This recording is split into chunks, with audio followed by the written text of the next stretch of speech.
SCPI, colocation, meublé, LCD, tu entends ces termes partout. Chacun te dit que sa stratégie est la meilleure, mais toi, tu veux surtout savoir laquelle est faite pour toi, selon ta situation réelle, pas selon la hype du moment ou selon la stratégie du voisin qui a marché pour lui. C'est pour ça que dans cette vidéo, on va passer en revue les critères essentiels à considérer avant de se lancer.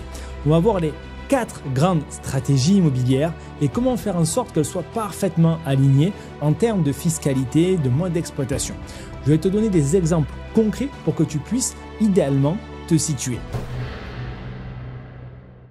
Je suis Julien Merlingo, investisseur immobilier depuis plus de 15 ans, marchand de biens, directeur d'une agence immobilière et de plusieurs entreprises de travaux du bâtiment, également fondateur de l'école des Investpreneurs. Je ne gère pas tout ça tout seul, t'inquiète pas, on est toute une équipe, tout un écosystème. Installe-toi bien, on va aujourd'hui mettre en place la stratégie idéale pour toi. Alors, le premier des critères à comprendre, et avant même de parler de rentabilité, de rendement ou de fiscalité ou d'emplacement, c'est de te poser 5 questions par rapport à toi, tes objectifs, ta situation. Donc, est-ce que tu es plutôt à vouloir du cash tous les mois, plutôt avec un objectif à préparer ta retraite dans 20 ans, à transmettre un patrimoine stable à ta famille? C'est important de le comprendre déjà. Deuxièmement, quel temps disponible tu as pour faire cet investissement? 10 heures par semaine, 0 minutes, parce que la gestion va vite te rattraper. Donc à toi de savoir si tu délègues ou si tu gères en direct. Troisièmement, le budget. Est-ce que tu as 5, 20, 100 000 euros d'épargne disponible pour sécuriser cet investissement-là? Quatrièmement, la ville dans laquelle tu veux investir. Dans ta ville, peu importe où en France, à 2 heures de chez toi, dans la ville la plus proche et la plus intéressante, c'est à déterminer également. Cinquièmement, ton rapport au risque. Est-ce que tu es à l'aise avec un petit peu d'instabilité pour plus de rendement ou tu préfères quelque chose de prévisible, même si c'est moins rentable? Ce sont les 5 questions qui vont t'aider à déterminer le mode d'exploitation, la stratégie, la fiscalité et donc le type de bien que tu vas acheter pour atteindre le résultat escompté. Je te donne des exemples. Une investisseuse salariée qu'on a accompagnée, 2 enfants, m'a dit « je veux des revenus passifs, j'ai pas envie de gérer les galères ». Ok, je lui ai dit « du coup, tu veux pas gérer les galères, on va oublier la location courte durée ». On est allé sur de la location longue durée en LMNP, donc avec un cash flow disponible, moins qu'en LCD, mais directement disponible sur son compte avec beaucoup moins de stress. D'accord? Donc ça, c'est très important. Ensuite, effectivement, comme je viens de le mentionner, il va falloir définir quelle stratégie d'exploitation tu vas vouloir mettre en place. Il y a 4 stratégies principalement aujourd'hui. Et on va toutes les étudier en les comparant selon 5 critères. La rentabilité, le temps est consacré, la complexité, la fiscalité et le risque. D'accord? Selon les réponses, tu vas pouvoir déterminer si, comme mon investisseuse que j'ai mentionné, tu es plutôt fait pour, premièrement, de la location meublée longue durée. Ça va offrir un très bon équilibre entre rentabilité et temps de gestion. On va être sur des rentabilités entre 6 et 9%. Attention, la rentabilité inclut la revente. Le rendement qui inclut que, du coup, l'exploitation, on est plutôt sur du 5, 7, 8%. La fiscalité, dans tous les cas, sera très avantageuse puisqu'on pourra être au réel avec de l'amortissement. C'est une gestion très limitée, c'est accessible pour des petits budgets, dès 60, 80 000 euros dans certaines villes. Un studio acheté 75 000 euros, loué 550 euros, en meublé, va s'amortir très bien. Pour moins de 100 000 euros, tout compris, on arrive à faire un petit peu de cash flow, pas d'impôt. Deuxième stratégie, la colocation. Pour le coup, on va aller encore chercher du cash flow, il y en aura plus qu'en meublé longue durée, d'accord, mais une gestion plus exigeante. Il y aura plus de rotation, plus de locataires à gérer. Et même si vous passez par une agence, vous serez embêté plus souvent. La fiscalité va elle aussi rester plus avantageuse avec l'amortissement qui est idéalement possible. Même type de ville, étudiante dans des zones tendues. On va favoriser la recherche de T4 pour créer non pas 3 mais 4 chambres. On transfère la cuisine dans la salle de bain. Et là, on arrive facilement à se faire 350 euros de cash flow, on va avoir 1200 au total. Une fois qu'on a payé le crédit et les charges, boum, ça laisse 300, 400 euros de manière passive, plus ou moins. La courte durée, on va aller chercher plus de cash flow, c'est très rentable, pratiquement 2 fois plus par rapport à la colocation. On va aller chercher 500, 600 euros de cash flow net, mais ça va être beaucoup plus chronophage que ce que pouvait être la colocation, d'accord ? même si vous passez par une conciergerie, d'accord? Et surtout, il va y avoir plus de paramètres à maîtriser parce que la conciergerie ne sera pas responsable du coup de la mise en place et du respect de la réglementation. Dans certaines villes, c'est très strict. Autorisation, limitation, imposition, ça marche, oui, mais ça demandera plus de travail.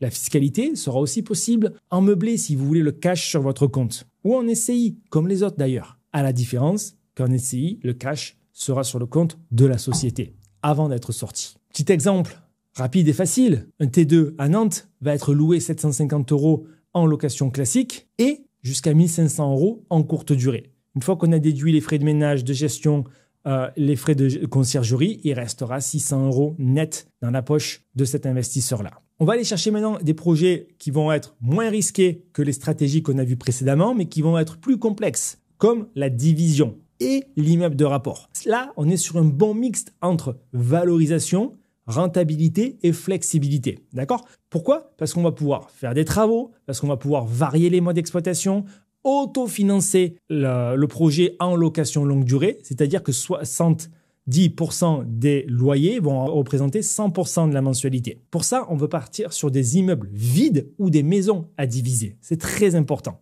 Pas de locataires en place. Justement, pour pouvoir faire des travaux et ne pas avoir à payer d'impôts. Évidemment, on va respecter les critères de décence. Un compteur électrique par appartement. On veut au minimum 9 mètres carrés pour les chambres. On veut 2,20 m de hauteur sous plafond. Isolation compris. Okay. À ce moment-là, vous aurez des appartements décents qui seront refaits à neuf, louables facilement, revendables facilement dans des quartiers prisés. Cerise sur le gâteau, vous pouvez très bien appliquer les boosters qu'on a vus préalablement. Donc, en plus d'être autofinancé en location longue durée, on va faire du cash flow. Et la plus-value sera créée de manière relativement facile grâce au réagencement des espaces. En plus, il n'y a pas beaucoup d'acheteurs, vous pourrez facilement négocier à l'achat également. L'avantage, c'est que vous multipliez les loyers, vous avez le choix du mode d'exploitation, vous allez mieux valoriser les espaces en créant plus de surface habitable, en créant plus de lots, en créant plus de chambres. Il n'y aura pas de copropriété, sauf si vous voulez revendre à la découpe, ça c'est pour plus tard. Vos appartements seront refaits à neuf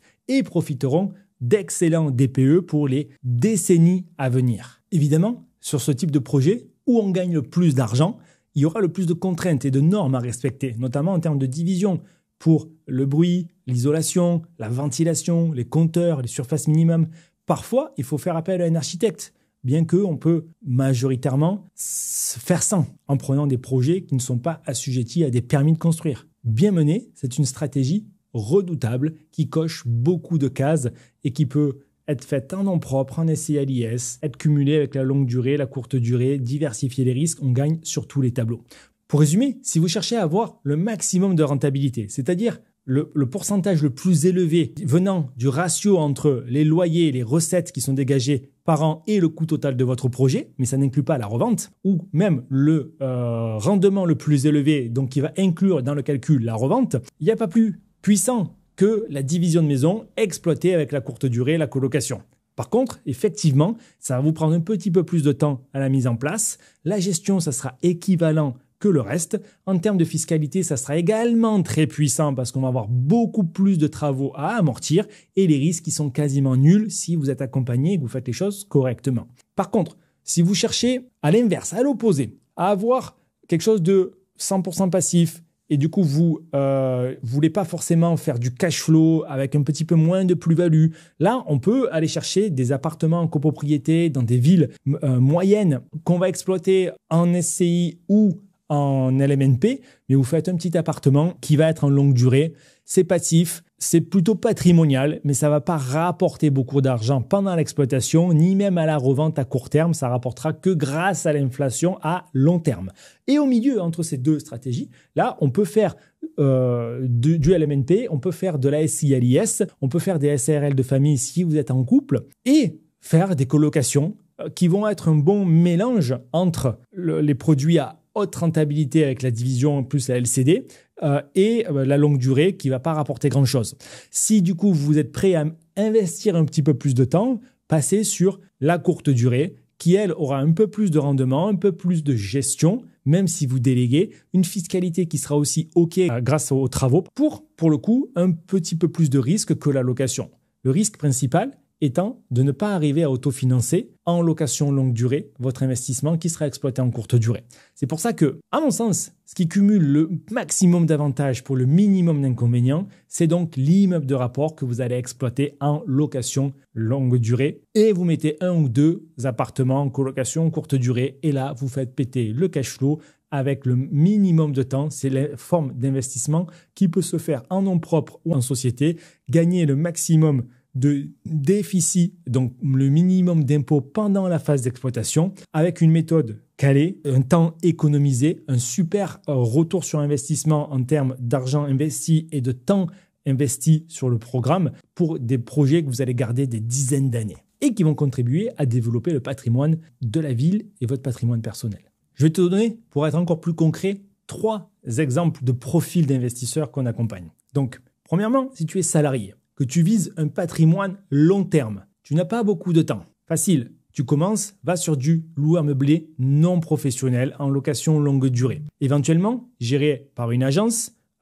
et surtout, tu vas dans des villes patrimoniales ou des villes de seconde zone, d'accord? Mais pas plus loin. Ça sera rentable en location longue durée, stable, peu chronophage. Tu auras un petit peu de cash flow, de la plus-value immédiate et tu profiteras de l'inflation à long terme. À l'inverse, si tu veux faire un petit peu plus, reste sur cette stratégie, toujours en immeuble ou maison à diviser, mais mets un peu de colocation et de LCD de façon à optimiser le rendement, la rentabilité. Prévois un peu de temps au départ. Si effectivement tu vises le meilleur rendement, forme-toi, fais-toi accompagner de façon à t'occuper toi-même de la chasse, de la gestion, des travaux dans une ville proche de chez toi pour toujours mettre en place cette maison à diviser et exploiter en coloc, en courte durée et en longue durée. En vrai, il n'y a pas de stratégie miracle. C'est d'abord une stratégie adaptée à ton profil, ton temps, ton budget, ton énergie. Tu veux quelque chose de simple, fais de la longue durée en loueur meublé non professionnel. Tu veux du rendement, mais peu de gestion, colocation, LCD, en copropriété, mais il y aura plus de risques. C'est l'inconvénient. Tu veux du très haut rendement et assumer le minimum de risque, la division, plus la courte durée, plus la colocation, mais ça sera un petit peu plus complexe à mettre en place. Si tu veux aller plus loin, regarde en description de ces vidéos la vidéo de formation qui est disponible pour apprendre à créer ton immeuble de rapport en partant de zéro, de façon à ce qu'il génère entre 500 et 2000 euros de bénéfices nets par mois dès le premier jour de location. C'était Julien Malengo. On se retrouve très vite dans la prochaine vidéo. D'ailleurs, abonne-toi à cette chaîne pour ne pas la manquer. Ciao, ciao.